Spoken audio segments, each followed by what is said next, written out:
Hello అండి. అందరికీ నమస్కారం. నేను మీ సరోజినినండి. ఈ వీడియో వచ్చేసి నాది 7 వారాల వ్రతంలో ఏడవ వారం అండి ఇది.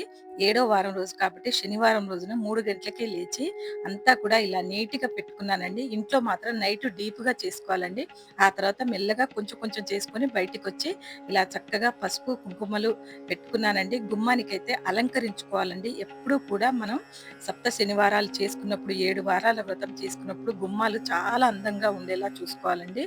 ఉంటే మీ దగ్గర లేకుండా ఉంటే ఉన్న వాటితోటే మాత్రం మీరు చక్కగా అలంకరించండి. ఆ తర్వాత పొయ్యి చక్కగా క్లీన్ చేసుకోవాలి. క్లీన్ చేసుకొని కొద్దిగా పూజ చేసుకునే అలవాటు ఉంటే చేసుకోండి. లేదంటే పసుపు, బొట్టు పెట్టండి. పెట్టి మీరు నైవేద్యం ఫస్ట్ పాలు పెట్టండి పొయ్యి మీద. ఆ తర్వాత నైవేద్యాలు చేసుకోవడానికి ఏదైనా నేనైతే టీ పెట్టానండి. నాది వ్రతం సాయంత్రం పూట కదండీ ఇది. అంటే పొద్దున పూట నేను టీ పెడతానండి. దాంతోటే పనులు షురువవుతాయండి మాయి టీ తోటే. మేమిద్దరం టీ తాగిన తర్వాతే నా పనులు షురువయితాయి. ఎందుకంటే మా ఆయన టీ అడుగుతూ ఉంటాడు. దాంతో పాటు నాకు కూడా తాగాలనిపిస్తూ ఉంటది. ఎందుకంటే నేను కూడా తెల్లవారుజామునే లేస్తాను గదా! కాస్త టీ అలవాటుంది కాబట్టి తప్పదు. ఇలా అయితే స్వామివారినైతే కూర్చోబెట్టుకుంటున్నానండి. 7 వారాలు ఎంత తొందరగా ఎళ్ళిపోయాయో నాకే తెలియదండి. అంటే మనం అనుకుంటాం ఎప్పుడవుతాయి 7 వారాలు అని అనుకుంటామేమో మనసులో. కానీ స్వామివారు మనకి ఇంత కూడా కష్టం కలిగించరండి. మన భక్తి అనేది మాత్రం ముఖ్యం ఇక్కడ. మనకు భక్తి ఉంటే మాత్రం స్వామివారు తప్పకుండా మన వెంటే ఉంటారు. ఏదైనా అనుకోండి మీరు, నేననుకుంటాను పొద్దంతా ఒక్క పొద్దుంటానండి స్వామివారి కొరకు నేను. ఎందుకంటే ఒక్క పూట తినే అన్నం కూడా సాయంత్రమే తినేదాన్ని. కానీ ఈసారి మాత్రం నేను ఒక పూట భోజనం మధ్యాహ్నమే చేసేసానండి. ఎందుకంటే వ్రతం చేసుకుంటున్నాను అనిపిచ్చింది. కానీ నాకెందుకో కడుపు నొప్పిగా, ఎందుకో అంత వామిటింగ్ వచ్చినట్టు అవుతుందండి. కాబట్టి నేను వ్రతం మంచిగా చేసుకోవాలంటే ఒక పూట భోజనం చేసేయాలి కావచ్చు అని. 6 వారాలు మాత్రం భోజనం కూడా చేయలేదు. పాలు, పళ్ళతో నేను పూజనైతే చేసుకునేదాన్నండి. కానీ ఈ వారం తప్పదండి నాకు. నాకంత ఎనర్జీ గూడా లేదండి. ఎందుకో ఈ ఎండను బట్టి అలా ఉందేమో అనుకున్నాను. స్వామివారు అర్థం చేసుకుంటారండి. మనం ఎందుకు తింటున్నాము, దేంటి అనేది. తినకుండా చెయ్యి అని ఏ స్వామివారు చెప్పరండి. కాకపోతే మన కోరిక మేరకు మనమే కొంచెం బలంగా ఉంటే ఉంటాము. నీరసంగా ఉంటే మాత్రం స్వామివారికి దండం పెట్టి తినేసి చక్కగా చేసుకోండి. ఏమీ పర్వాలేదు. భగవంతుడు చూసుకుంటారు. కాకపోతే పొద్దున పూట చేసుకోండి. మీరు ఎండాకాలం కాబట్టి పొద్దున పూట చేసుకోండి. లేదా మామూలుగా కాలం చలికాలం, వర్షాకాలం అంటే సాయంత్రం కూడా అందరు పిల్లలు అందరు ఇంటికొస్తారండి. పొద్దున బిజీగా ఉంటారు వాళ్ళు. వాళ్ళని పంపించే టైంలో మీరు 7 వారాల వ్రతము మంచిగా చేసుకోలేరు. ఆ తర్వాత వాళ్ళు వెళ్ళిన తర్వాత చేసుకున్నా కూడా అంత మనస్ఫూర్తిగా చేసినట్టు ఉండదేమో మీకు. ఆలోచించండి. కొంచెం సాయంత్రం అయితే మంచిగా చేసుకోవచ్చు. అంటే ఏదైనా వాయినాలు గిట్లా మీరు ఇవ్వాలి అనుకుంటే మాత్రం ఏదన్నా ఒక వారం అది మాత్రం మార్నింగే చేసుకోండి. మీరు మాత్రం ఇలా చక్కగా ఇలా నేనెలా కూర్చోపెడుతున్నానంటే ప్రతి వారం ఒక ఫోటో మాత్రం నేనండి ఈ అష్టలక్ష్ములున్న ఫోటో అయితే నాకు చాలా ఇష్టమండి. నేను మాత్రం కలశం పెట్టనండి. ఒక వ్రతానికే వాడేదాన్ని కలశం. నేను మాత్రం పెట్టనండి. మీరు మాత్రం పెట్టే అలవాటుంటే మీరు పెట్టుకునేటట్టయితే తప్పకుండా పెట్టండి. మీరు మాత్రం ఎటువంటి టైంలోనన్నా మనం మాత్రం మన లక్ష్యాన్ని మాత్రం ఎప్పుడూ మర్చిపోకూడదండి. మనం ఏమైతే బలంగా అనుకుంటున్నామో అది మాత్రం తప్పకుండా ఇక్కడ నెరవేరుతుందండి. ఏదంటే న్యాయమైనవి ఉండాలండి. కోరికలు మాత్రం తప్పకుండా మన న్యాయమైన కోరికలైతే మాత్రం స్వామివారు తప్పకుండా తీరుస్తారండి మనకి మాత్రం. ఎప్పుడూ కూడా మన మనోధైర్యాన్ని మనం మర్చిపోకూడదు. అలా మాత్రం ఉండాలి. ఏ రోజైనా కూడా నేనెప్పుడూ కూడా నా మనోధైర్యాన్ని వదిలిపెట్టలేదండి. ఇలా నేను ఎప్పుడు కూడా 7 వారాలు చేసుకునేటప్పుడు మనస్ఫూర్తిగా అంటే నేను నేను వీడియో మా అబ్బాయి ఇంకా పూర్తిగా కావాలంటాడండి. కానీ నేను ఇవ్వలేను. ఎందుకంటే నా మనసు వీడియో మీద ఎళ్ళిపోతదండి. ఇంకా ఆయన స్టాండ్ పెట్టుకొని ఏదన్నా చేసుకొని, ఏమన్నా చేసుకొని అన్నట్టుగా ఉంటదండి. కానీ నా వీడియో మాత్రం 10 మందికి చూపిస్తేనే కదండీ వాళ్ళు కూడా చేసుకుంటారు. వాళ్ళు కూడా మనస్ఫూర్తిగా మా స్వామివారిని నమ్ముకుంటారు. ఏదైనా కష్టాల్లో ఉండి ఉంటే మాత్రం వాళ్ళు తప్పకుండా వాళ్ళు చేసుకుంటారండి. అది మాత్రం నాకొకటే తెలుసండి. స్వామివారికి భక్తితో చేసుకోవడమే నా పూజ అండి. నేను ఏది చేసినా కూడా మీకు చూపించటం అనేది నాకిష్టమండి. ఎందుకంటే నాతో పాటుగా నాలా కష్టపడేవాళ్ళు ఎవ్వరున్నా కూడా ఇదే పని చేసుకుంటారు. వాళ్ళకి కూడా కోరికలు తీరుతాయి. నిజంగా కోరుకుంటున్నానండి ఇక్కడ. ప్రతి ఒక్కరూ కూడా ఎవరైనా ఏవండీ ఉన్న వాళ్ళకి బాధలుండవని ఎవరు చెప్పారు? వాళ్ళకి ఉంటాయండి. లేని వాళ్ళకి ఇంకా ఉంటాయండి. ఆర్థికంగా కష్టం ఉంటుంది బాగా.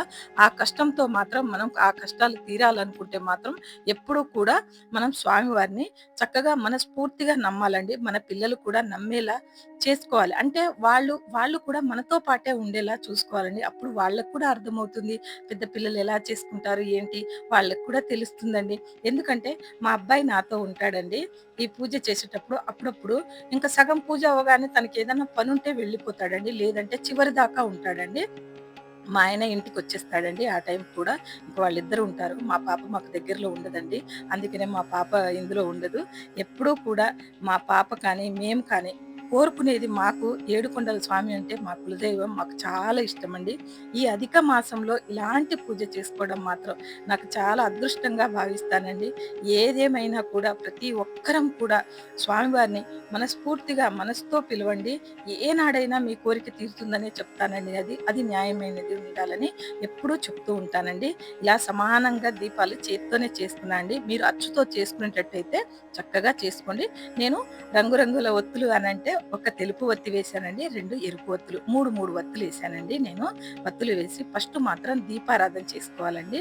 దీపారాధన చేసుకొని గణపతికి మనం చిన్నగా తాంబూలము, కొద్దిగా బెల్లం ముక్క, దీపం, ధూపం చూపెట్టి గణపతికి దండం పెట్టుకోవాలండి. ఫస్ట్ దీపాలు వెలిగించి గణపతికి దండం పెట్టి, మనం చక్కగా ఏదైతే మనం మనసులో కోరుకుంటున్నామో గణపతికి అది అవ్వాలి, మంచిగా పూర్తవ్వాలి, మనం మంచిగా చేసుకోవాలి అన్నట్టుగా మన మనసులో ఏదైనా కోరిక ఉంటే అలా చెప్పుకోవాలండి. స్వామివారికి ఒక్కరికే చెప్పుకోవాలని కాదండి. మనకి గణపతికి కూడా అవసరమండి చెప్పుకోవడం. మనం ఏదైతే కోరికలైతే నమ్ముతున్నాం, స్వామివారిని పెట్టుకుంటున్నామో, అయ్యా! నీ వల్ల కూడా మాకు కోరికలు తీరాలి. నువ్వు కూడా కూర్చున్నావు. ఆ అష్టలక్ష్ములు కూడా కూర్చుంటారండి. అందరూ కూడా. అందరికీ సమానమేనండి మనం చేసే పూజ. ఆ స్వామివారు అందరిని వెంట పెట్టుకొని వస్తాడండి. అందుకనే మన పూజ పండుతుందండి. ఎప్పుడైనా కూడా హడావుడిగా నేను హడావుడిగా చేయటం నాకు తెలియదండి. ఎందుకంటే హడావుడిగా పూజ చేయొద్దు. మనం మనస్ఫూర్తిగా ఎలా చేసుకోవాలనుకుంటామో అలా చేసుకున్నప్పుడు దొరికే ఆనందం ఆడవాళ్ళకి చాలా బాగా ఎక్కువ ఉంటుందండి. అదే నా అభిప్రాయం అండి. మీ అభిప్రాయం ఏంటో నాకు చెప్పండి. హడావుడిగా చేసుకున్న పూజ మనకు మనస్ఫూర్తిగా అది చేసినట్టు కూడా అనిపించదండి. మనందరి భావం ఒకటేనండి ఆడవాళ్ళది. అందుకే నేను ఇలా అంటున్నాను. ఇలా మనము చక్కగా అమ్మవారి దీపం ఎందుకంటే గజలక్ష్మిని పౌర్ణమి రోజు చేసుకున్నానండి నేను ఈ పూజ. కాబట్టి సాయంత్రం పూట చక్కగా నిండు చందమామ ఉన్నాడండి. అందులో అమ్మవారిని కూర్చోపెట్టుకుంటే మంచిదండి మనకి పౌర్ణమి రోజున. అందుకే అమ్మవారిని కూర్చోపెట్టాను.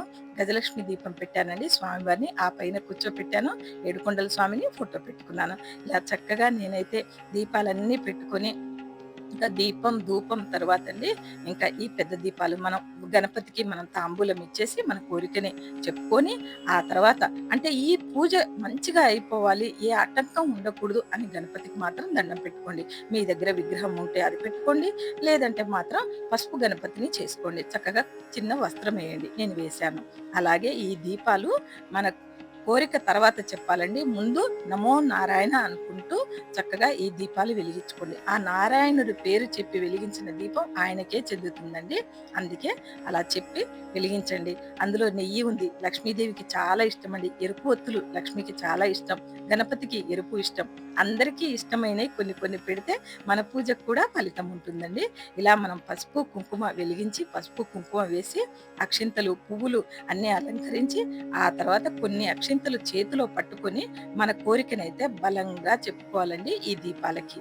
చక్కగా పెట్టుకోవాలండి. ఇలా వరుసగా పెట్టానండి. ప్రతి వారం వేరువేరుగా పెట్టు మమ్మీ అంటున్నాడండి.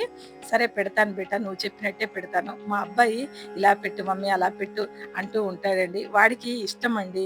వీడియో మంచిగా రావాలి, మంచిగా ఉండాలి. మా మమ్మీ పూజ బాగా చేస్తది. కానీ ఏదైనా తప్పు చేసేస్తదేమో అన్నట్టుగా అంటే వాడు చెప్పినట్టుగా పెడితే వాడికిష్టమండి అలాగా. నేను ఆ మెట్లు పెడదాం అనుకున్నా అండి. మమ్మీ ఈ వారం మెట్లొద్దు మమ్మీ ఇలా పెట్టు అని చెప్పాడండి.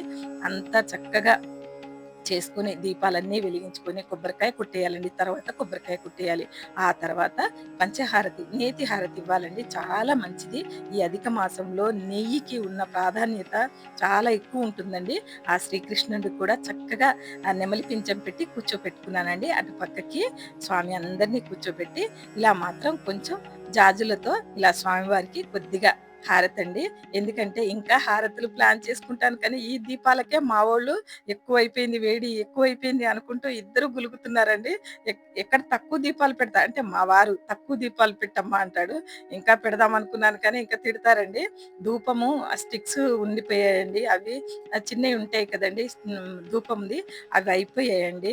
అందుకే ఈ చిన్న స్టిక్‌తో ఇచ్చుకుంటున్నానండి. ఎందుకంటే ఇచ్చుకోవడం ఏదైనా ధూపం ఉంటే మాత్రం చాలా మంచిదండి. జవ్వాది చక్కగా అటు చుట్టూ చల్లానండి. పచ్చకర్పూరం చల్లాను. చక్కగా సెంటు సువాసనలు స్వామివారికి ఎప్పుడూ సువాసనలు, పరిమళాలు కావాలండి స్వామివారికి. స్వామివారికి అందమైనవి కూడా అవ్వేనండి. ఎంతలా అలంకరిస్తే అంతలా బావుంటాడండి. స్వామివారికి చలిమిడి దీపాలు, చలిమిడి పెట్టాలండి. వడపప్పు, పానకం, మామిడి పళ్ళు అన్నీ పెట్టానండి. నా వీలైనంతలో పెట్టానండి. ఇలా దీపాల కాంతుల్లో వెలుగుతున్న స్వామివారిని చూస్తే ఆనందమే ఆనందమండి. ఇంకక్కడ కూర్చొని స్వామివారి నామాలన్నీ చెప్పుకుంటానండి నేను. ఆ తర్వాత మంచిగా మనస్ఫూర్తిగా దండం పెట్టుకున్నానండి. వీడియో నచ్చితే లైక్ చేయండి, షేర్ చేయండి, కామెంట్ చేయండి.